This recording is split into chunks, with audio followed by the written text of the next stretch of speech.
Just as a note, Niantic Studio is in beta, so during this workshop or during your challenge, maybe you'll encounter some unexpected bugs. We're constantly updating the product. We greatly appreciate any feedback that you would like to give either here during the workshop or over at our forums. Pablo can paste a link throughout the workshop, but please leave us feedback. Let us know what you want to see in Studio so that we can make the product you want to use.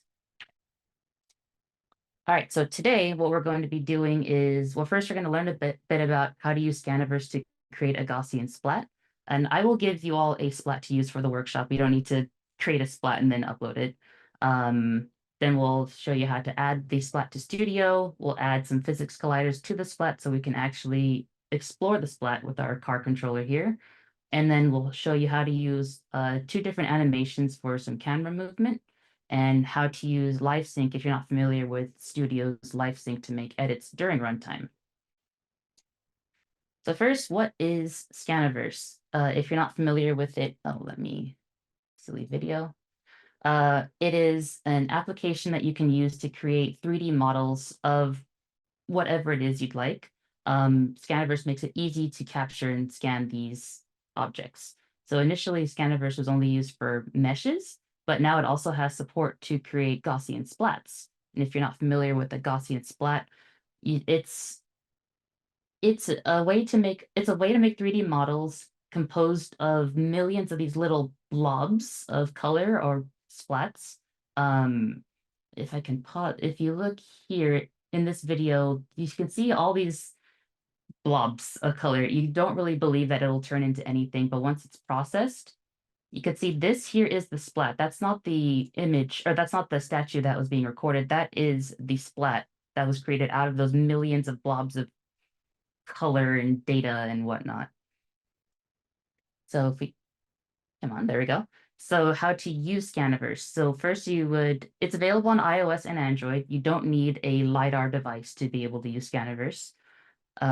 You'll capture it in the Scaniverse app, similar to how you would scan a mesh in Scaniverse, or if you used Wayfarer, for example. And all the processing is done on device. So if you look at these first 2 images here, it doesn't look good, but you have to trust the process. It will then turn into a lifelike 3D model of whatever it is you were capturing. And within Scaniverse itself, you can do further enhancements on device, or you can maybe crop it to be something smaller, such as you can see in this 4th image here. We cropped out all of the other things in the background, and just have the object we want to focus on. And then also you can either share these to the map we have in Scaniverse, share a link to see it in a web browser, create a cool like flyby video of your splat, or export the model for use into Niantic Studio. So it's just some tips on scanning like a large location like this example here. You'll want to kind of walk naturally, not kind of, you want to walk naturally. What I mean is don't race around the object. Just hold your phone steady, focus on the focal point here. Don't point it at the ground or the sky. Kind of vary your distance and angles because we want to capture as much as possible. If we only capture the front of the statue, the splat will probably look really good, but as soon as you rotate it, the magic disappears. You just see blobs, fuzzy blobs of unconnected textures. So if you can capture the splat from various different angles, you'll get a very beautiful 3D representation of that thing that you're scanning. And Pablo said he'll offer to do the crab walk demonstration for us if you hold your device. Thank you, Pablo. In various kind of different positions, just to capture more of this object. I personally love splats of food. It looks so good. I cannot believe how beautiful splats look. And then if it's food, I'm a foodie. And so anyway, I could talk about that a lot, but please download Scaniverse, make some beautiful splats, share them on the 8th Wall forums, especially if they're food, and then tell me where that was so I can try it, hopefully.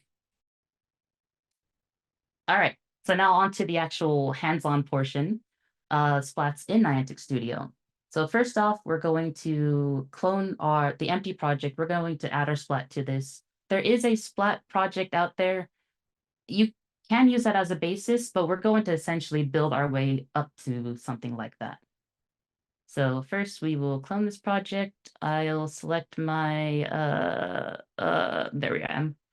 Let's call it Splat Workshop. That's pretty straightforward. I'll say demo use, create, let that go. And while that's duplicating, I will just talk about the interface of Studio. I know some of you have been to the previous workshop, some of you have never used Studio at all, so just as an overview. The top left section here we'll refer to a lot as the hierarchy. This is where all of our objects are going to be kind of organized. Bottom left is assets. This is where we're going to import our splat and one of our 3D models. The viewport is where we'll be actually kind of scaling, rotating, translating our physics colliders to line up with the splat. The simulator will open up when we build and play, and it'll open up this simulator to show what our experience will look like. And the inspector here on the right-hand side will show all the values and components for our objects that we've selected from the hierarchy section. And then once we're ready to build, the launch toolbar will hold the build button and the play button right about here to launch the simulator. Cool. So first we need to add our files into our assets here. Pablo will drop a link for the assets you need. It should only be 3 different files. We have our splat, which we just called bench, the car controller script, and the rover. So you can just, there we go. Highlight them all, drag and drop them into here. The car controller is actually cloned from the Studio Project vehicle controller. I renamed it to car controller because I can. But the code itself is cloned exactly from that project. And the SPZ file for the Splat is a file type that we made that is highly optimized for web experiences. If you've used a Splat before, maybe you are familiar with the PLY format, those could be quite large. It could be 300 megabytes, and that is just not going to work for a web experience. So an SPZ is highly optimized for web. So if I click on the Splat in Studio, we can see that this Splat is only 8.9 megabytes. That is much better to work with for Niantic Studio. All right, so just to start things off, we don't need this box. Thank you, box, but we are good. If you right click and delete it, you can remove it from the viewport. And then next we'll add the splat. So from the asset section that's in the bottom left here, you'll want to drag and drop the bench SPZ file into the hierarchy here. And just for some conveniences, I found that if we kind of move the splat into this position and scale it up, it'll just be easier to add our colliders. So for this particular splat, I suggest changing its position to 0, 5, 10, rotation. I noticed it's just a little askew. This is me being silly. You don't actually have to, but I do recommend scaling it up a little bit. And then next, we will add the car rover here. So from the assets again, that's the bottom left section here. Drag and drop that into the hierarchy to add the rover to the scene. And then with it still selected in the hierarchy, over in the inspector side, let's just rename that to car. It's optional. I guess you don't have to. It could be named whatever you'd like, but I'm going to name mine to car and then change its transform here to be 0.2. If you make it the default size, you're not going to be able to navigate very far, or do whatever you'd like. All right. So next we're going to add the physics collider to the car. This will allow us to actually interact with the ground and drive around the scene. So let's see. We will add sorry, where was I? Here we go, physics collider to the car. So select the car in the hierarchy section, and then on the inspector side, click new component, select the physics collider, And then for the shape of the physics collider, we'll change that to box. The dimensions we have here, the width, height, and depth should be 3. Let me zoom into the car itself to show you a little bit better. So for that key that I did, I selected the car and pressed F. Just to zoom in on it to show you, we want the width, height, and depth to be 3. This red that you see around here, that's the bounding box that represents the physics collider of this car. So next we want to set rigid body to dynamic because we're going to actually be moving this box around as we drive the car. We have the linear damping. Let's set that to 0.9, angular damping 0.9. You can adjust these as you like. After the workshop, I just suggest having it to these values to match what the experience we're making. Okie doke. Next, with the car still selected in the hierarchy at the top left here, you'll want to add a custom component. So click the new component button at the bottom here.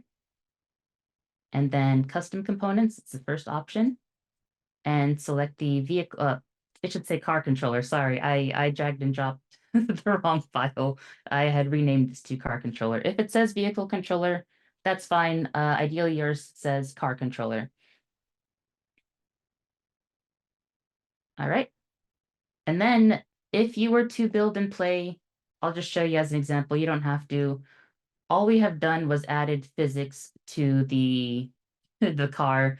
There is no ground. So as a big difference between the mesh and a splat, the mesh has the full geometry of whatever it is you're looking at. A splat is composed of millions of blobs of color, not meshes. So we actually have to add our own kind of shape of this environment or whatever the playable area is to represent the physics or the ground for this experience. So let me see if I can click play here to show you what that experience looks like. As it shows in, oh well, the GIF loops, the car is going to fall forever. So adding physics colliders to splats. I should double check though, how is the chat? I think I see George is responding to folks. Ian, okay, I'm gonna go with we're all right. We can keep presenting. I did see comment. I will slow down. I appreciate that comment. Thank you. All right. So now we're going to create an object that'll represent the ground first, but we're going to first create the parent object that'll house all of our colliders. So in the hierarchy that's on the top left here, click the plus icon and select empty object. Excuse me. And then in the inspector, let's just rename it from empty object to colliders. This will be the parent object that will hold all of our physics colliders that we're going to add to the splat. We might only have time to add just the ground for this workshop, but as you grow this example or your own example, you'll want to have them all housed in one parent object because it'll make it easier to hide them when you're ready to build. And now they'll want to drag and drop this newly created colliders object into the splat itself, so the bench SPZ. Next up, we'll create the box that's going to represent the ground. So in the hierarchy again, we're going to add a new object. So click the plus, select box. And in the inspector, rename this to ground, grass, floor, whatever. And then back to the hierarchy, drag and drop the ground so that it's nested within colliders.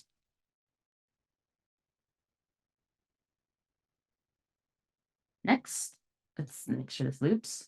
Next, this is when you'll just start to scale, move, rotate the ground object here to represent the floor.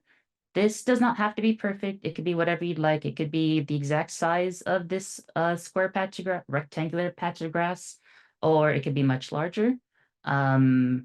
Just some useful things to call out if you have it selected. There we go.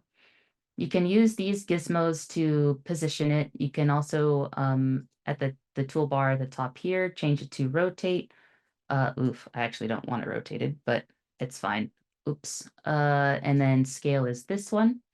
So just spend a little bit of time adjust, me and my rotations, adjusting this ground object to represent the ground itself. I don't know. Whoa, I rotated it again. Apologies.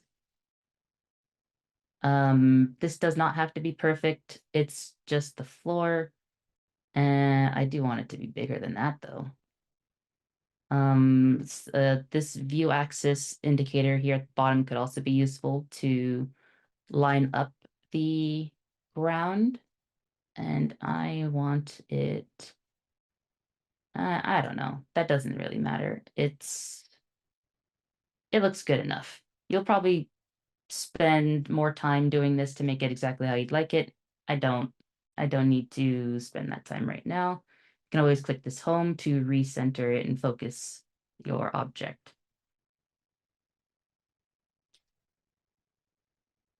Trying to change the slide here. This might have been useful to show a moment ago. If you wanted to see some of the shortcuts for kind of manipulating the camera in a studio, if you press escape to deselect everything, oh, let me go on to studio, you'll open up the space settings menu, and then you can see the keyboard shortcuts, particularly the camera orbit, pan, and zoom are useful for fine-tuning these physics colliders to line up exactly how you'd like it. I believe on Windows, it would be Alt and left click to make these finer adjustments, but spend the time as you'd like to make it as nice as you'd like. But for now, I will move forward since we only have, oh man, okay, I'll go slow, but also faster. You got time. Okay. So we have the representation of the ground, but we also have to add the physics collider to it. Otherwise, the car is still going to fall straight through. So make sure your ground is selected. And then in the, in the inspector view, click new component. And just like the car, we'll click physics collider. And then we'll change the shape from auto to box. It should automatically have our nice big red bounding box around that. We'll make sure that the rigid body is static because we don't want this one falling below the car. All right, let's scoot over here. So to hide the colliders, you could set the opacity of every one of these to be 0 on, so in the inspector under the mesh, you could set it to 0. But instead, I recommend just hiding that whole parent. So in the hierarchy, hover over the colliders object to show this little eyeball icon here, this icon. Anyway, and then click that to actually hide the colliders. This isn't disabling the collider. It's still going to be there. If you had wanted to disable the collider for whatever reason, that's this check mark in the inspector on the top right. But clicking the icon only hides the mesh, but it's still there. All right, so if we build and play this one, this time the car should not drop. Well, I'll do this as another check-in to see if there are any open questions on how we're going.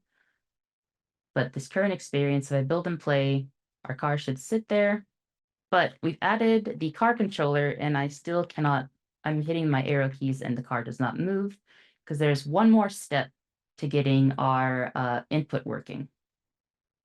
So next, adding input actions. So let me close this again. So to open up the space settings, you'll want to, well, let me select something. If you press escape, you'll deselect whatever it is you're on. But alternatively, you can, let me click that again, just click on any empty space, like here in the background, that'll open up the space settings here. So to create a new action map, we're going to open up the input manager within inputs down here. And in this dropdown that says default action map, we're going to select create new action map. And there's these two action maps that are already there for you to use. I recommend using the fly controller. It'll already have some of the controls mapped out exactly how we'd like it. So click fly controller and then save. And to go over what is composed here, for example, there's the action called backward. Once we sense the action backward, either pressed via S or a controller's down directional pad down or the arrow key down, we have code in our car controller to react to that action. So we have backward, forward, left, and right down here is already mapped. If you'd like to change these, you can do that. If you like to add more bindings, you could do that as well. There's other things in here. It's okay. We don't have any code mapped to those actions in the car controller. But if you wanted to make a plane, for example, maybe you'd want to make use of down and up. All right. So we clicked save on that. Now we have to set the fly controller action map. So back in the space settings, click input manager once more. And then in the drop down, we'll set our default action map to actually fly controller. And now that should be set. So now if we were to build and play, I should have done that while I was talking about the keys, apologies. We should be able to, as you see in the GIF on the right-hand side, drive our car using either WASD or the arrow keys, or I could plug in my controller, but I'm not gonna do that right now, to drive around the scene. So I made my ground particularly large, so that's how I'm able to drive off this scene. I did find if I made it exactly the right size and I went over just a little bit, there goes the car. I have to reset. So it's okay to make it just a little bit larger. All right, quick check-in, quick hydration. How are we doing? Sounds like Evan, Ian, George, y'all got this. We're good. I did see the latest question, capture using Scaniverse to capture your super hairy dog. Please do. I want to see your super hairy dog. Yes. The hard part is going to be that it's a dog. Your dog's probably going to get up, especially if you point your phone at them. That's what my dog does. Like, hey, what are you doing? No, please just sit still. So your best bet is to try to capture them when they're taking a nap. But please upload that and I'd love to see it. All right. We are, whoops. All right. Adding camera movement. So first thing we're going to do is add the look at animation to our camera object. Let me close this. This will change the rotation of the camera so that it's always focused on our target. So what we're going to do first is in the hierarchy on the top left here, select the camera object. And then in the inspector, select new component, and then go to animation. It's the second option here, and choose look at animation. Excuse me. Let's go. There we go. Let's change the target of the look at animation to your rover. That's the car that I've renamed it. And that's all you have to do for that camera, but we actually want the camera to move with the car, not just look at the car from a static position. So next we're going to create a follower object that's going to contain the follower component. So in the hierarchy on the top left, we'll click the plus to add a new object, select empty object, and in the inspector, we'll rename this one to follower. And next we're going to add the camera as a child of this follower object. So we'll just drag and drop the camera into follower. And then we'll add the follow animation to follower, not the camera. So make sure that instead of camera being selected, make sure follower is selected. And then in the inspector, click new component and go to animation and select follow animation. So follower has the follow animation. Camera should have the look at animation. For the component within follow animation, we'll set our target again to car.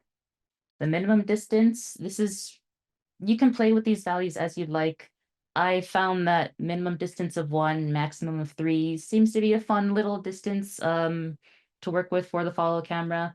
For your experience, maybe you want it to be much larger, but for this workshop, let's just stick with these values and adjust as we'd like.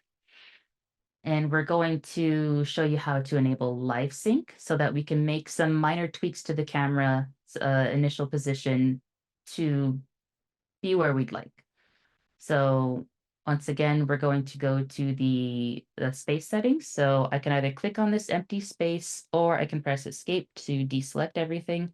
So I'll click on this empty space here, and then that'll open up the space settings. And under play mode, we're going to click live sync. This is labeled as a preview because it's not, you'll see while it's running the splat and running the game, it is a bit more performance heavy. On the Zoom video stream here, it might look a lot choppier than it actually is, just because it is quite process heavy. So even my computer might struggle to share all of these things at once. So let's make sure live sync is on, make sure save edits is on. And now we will build and play. Let's see if that video will behave. All right, so let me build. And we should see that the very first view is going to look weird. We're probably looking down into the bench. We'll use the transform gizmo or the translate gizmo to adjust our camera as we'd like it. Let me click play here. So we'll build, click play, and then in the hierarchy, make sure the follower object is set. Let me see if I can zoom this out. Oof, if that's a tiny cow, I can't make the window a little bit bigger for you. I apologize. Let's select follower here. And then we'll use, what did I do? I think I didn't, oh no, I did. I want the camera to be a little lower. I think I like this camera height, but I want, no, I want a little closer. I think I like it. I think I'm good with this. As you can see here, the splat is occluding the car, but I can still run straight through the legs because I've not added a physics collider to represent the legs. So it all depends on what the experience you want is. If you want the car to be able to hit these legs, you'll need to add the physics collider to it. If you just want them to kind of fly through, drive around, maybe that's less important, but you would still need a ground for the car to go on. And let me close this so that the zoom isn't as choppy. I apologize for that. There we go. Just checking in. This is what the experience would look like. I have this zoomed in closer. I just love doing silly wheelies and ending at a good parking job. Good parking job. Good enough parking job. I'm sorry. I just have these silly gifs. All right, that is the mostly the hands-on portion. Just kind of as a next step, I suggest adding the colliders that you want to represent your experience.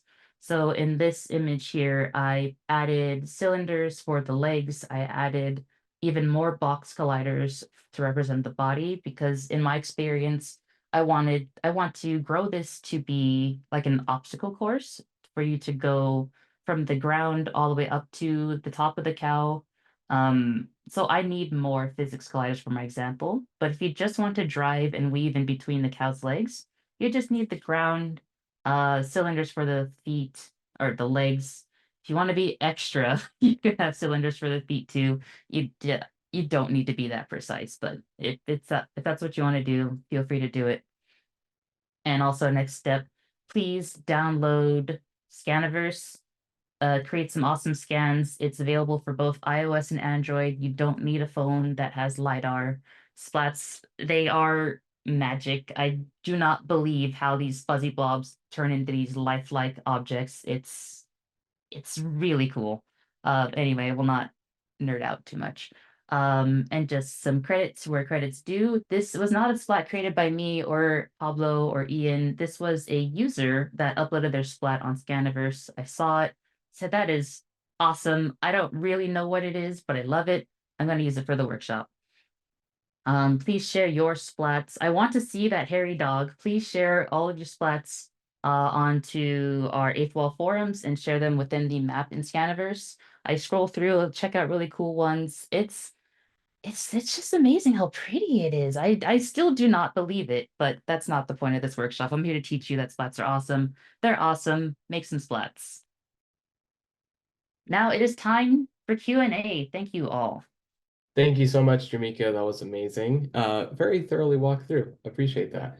So yeah, if you have a question, now would be a great time to either raise your hand or drop it in the chat for our support team or Jameka to answer. But we have one question in from Libardo already. Can you explain to me how URLs work in models within Niantic Studio?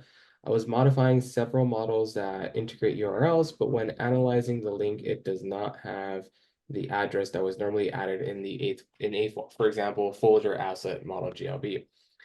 How can I modify a model and asset that contains this URL integration? So it's a long one, Ian, but I trust that you'll be able to decipher that one.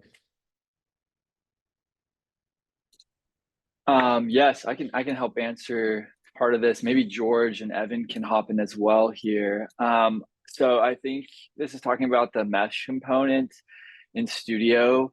You essentially have the ability to select primitive GLTF models, or model URL or splat URL. And so from my experience, if you select model URL, you can type in a URL into this location to load into this model. And when you upload an asset to Studio, you can right click on the asset and copy that image address. So it isn't if you type in folder/asset/model.glb, that isn't going to link to your model. You actually have to type in a actual URL. And this is something that we can certainly specify a little clearer. I don't know if George or Evan want to elaborate on that at all. But yeah, hopefully that helped answer. I can add on. So we did add a feature where you can directly select an asset from that drop down. Right now, I think there's just kind of a UI issue where that drop down is at a fixed height. So you can try scrolling on that drop down. And if you scroll, you should see GLB assets that you've uploaded, for example. So you don't have to type in that full URL. All right, Libardo, hopefully that answers your question. If not, please follow up in the forum with some screenshots. That'll probably help the team a lot more. All righty, so next question we have from Rogerio. Can I combine multiple splats onto the same scene? Yeah. So you can certainly add multiple splats into your studio scene. But Jameka was noting that this splat that she uploaded was a 9 megabyte splat. So just keeping in mind what where this is going to be finally experienced. If you're opening this up on a mobile device, you're not going to want 5 splats at 10 megabytes. That could get kind of heavy on processing. So certainly just kind of keep in mind, you might have to crop those in Scaniverse, bring those in. But certainly you could combine, that dog and place that dog splat inside of a splat of an outdoor environment you scan. So you can certainly kind of mash these together. Awesome. Thank you, Ian. Next question we got is from Christopher. I get very blurry splats sometimes. Can the original POI be improved after capture, or should I rescan? So in Scaniverse, well, there's a couple techniques, and anybody jump into if you've used Scaniverse a lot. But what I've noticed is when I'm scanning, you need to kind of get your subject from a lot of different directions. So if you're just kind of like rotating at like a 4-foot base level around that object, it can, sometimes turn out a bit blurry. So, getting it from every single direction and going slowly and taking your time. I know some of the like best splats that I've created have taken me like 15 minutes because I'm going like really, really slow and trying to get like every angle. And then after that initial processing, we also have an enhance button that I always do after the first scan. And then you can continuously enhance that. I find that the first one is most helpful, and then kind of continuous enhancements are not as noticeable. But I mean, if you keep enhancing it, it certainly does get like micro a little bit better and better. So I think, yeah, following those steps could really help. That being said, if you start with a bad scan, the enhancement can only go so far. So in some like serious, more intense cases of, the scan just wasn't great, you may have to like rescan the entire splat. Awesome, thank you. And I also just dropped a link in the chat to our Scaniverse how-to site, and that gives you a lot of great tips and a fun video to follow. That will help a lot. Next up, we have a question from Thomas, and this is part related to scans that splats that already exist, but they're asking, can you convert PLY or other splat formats to SPZ to work within Niantic Studio? So from my knowledge, you can't, like if you created a PLY, using a different app other than Scaniverse, I don't know any way right now that you can, transfer that to an SPZ file that can be used in Niantic Studio. So currently, yeah, the workflow to create this SPZ file in Splat format would be through the Scaniverse app. So yeah, unfortunately, if you have any PLY files that weren't created in Scaniverse, you'd have to recreate those at the site or location with the Scaniverse app. Yeah, thank you, Ian. Next question from Christopher, kind of related to your answer earlier, is how rapidly should you move the phone for smooth capture? The rule of thumb that I like to keep in mind is if you feel like you're going slow, go slower.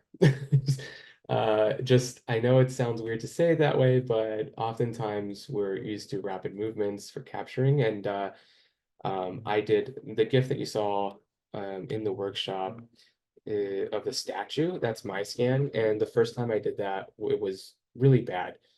So I just went back and slowed down dramatically, and I can show you a screen share of that just as a reminder. But this capture, which is about maybe 5 by 7 feet total, took me about 20 minutes of just going in various distances, up and down and around, getting really close to it. And so just think of that as how much time some of these can take. And then, of course, the processing time on top of that afterwards. All right, so next question is from Richard Smith. How much coding is involved for interactions past these basic features you showed us? I'm not a coder, so I'm wondering how far I can go. That's a great question, and one we're getting often here. Yeah, I can help answer that initially. So certainly for kind of more basic experiences like a 3D model viewer or importing 3D models with animations, Studio allows you to do that all without code. You can add these 3D models, play animations, do basic location 1, location 2 kind of routed animations. But for any more immersive or interactive experiences, maybe where you're tapping objects, or for example, this car driving component, like those are going to be code-based kind of components that you're going to have to write. That being said, we do have a sample library that has some kind of basic components that you can certainly kind of customize to make your own. And then just like to make it use the the vehicle controller, just taken from another sample project and then brought into this one. So we're gonna, start working on creating more and more components so that when you're building these, hopefully it's going to be more visible on like how you're building things rather than coding these projects.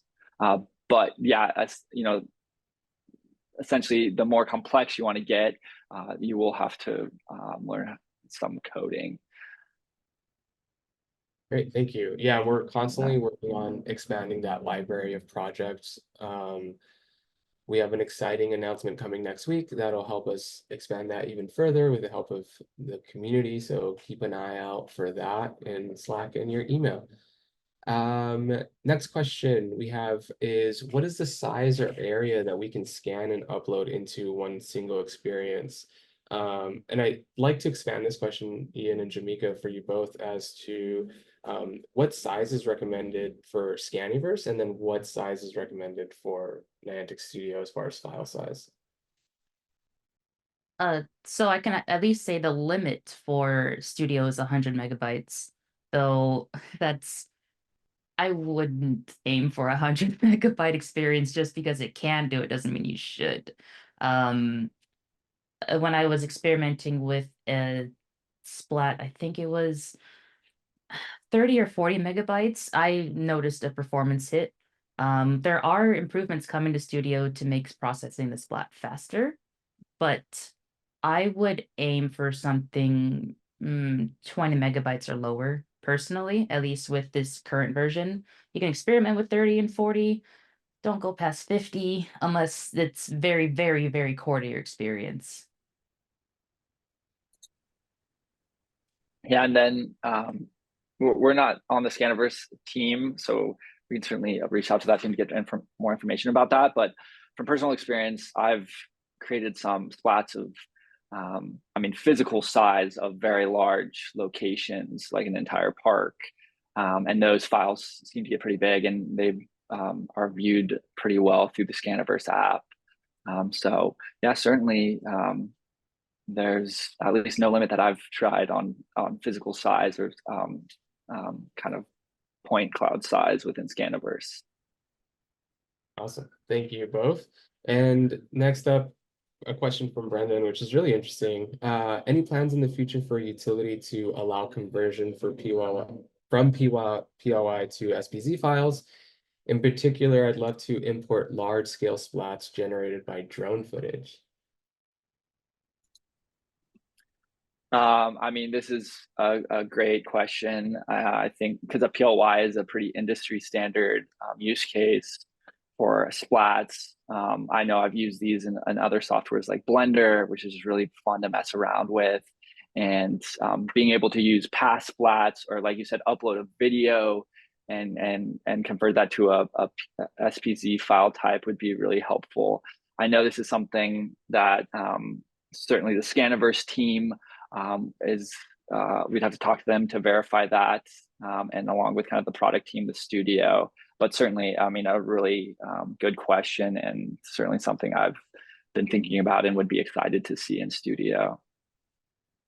So thank you, Ian. I think that's all the questions we have so far in the chat. If anyone has any others, now would be a great time to simply unmute. But we did get one tip from DC Wilson saying, having done some LiDAR work, I add a light to your camera rig while you're scanning might be a helpful tip. So something to keep in mind. Maybe like one of those portable ring lights will be helpful.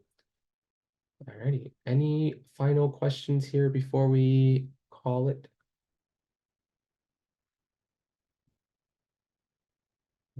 Something I wanted to note as follow-up.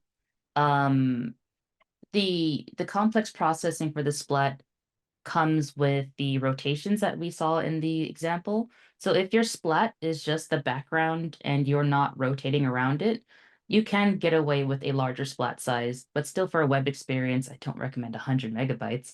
But if your Splat is static, you can get away with a larger file size. If you're trying to race around the Splat, then and you're rotating the camera at the same time, we do at least set out a warning on, hey, you might face some performance issues.